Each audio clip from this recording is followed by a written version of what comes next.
ప్రత్యేకంగా ఇక్కడికి వచ్చింది నేను ఎందుకంటే మీకు పొద్దున్న అల్లు అర్జున్ అన్నీ చెప్పారు.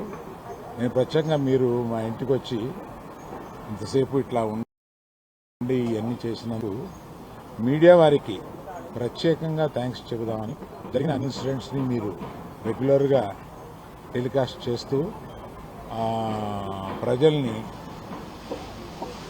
పూర్తిగా వారికి తెలిసేటట్టు అర్థమయ్యేటట్టు మీరు చేసినందుకు కృతజ్ఞత చెబుదామని వచ్చాను. పర్టికులర్గా because national media is here. I want to thank all the media throughout India who has given extraordinary support to Mr. Bunny during his film success and during the yesterday events and all these things. I particularly bow to media that the support you have given. Thank you very much. Swami, double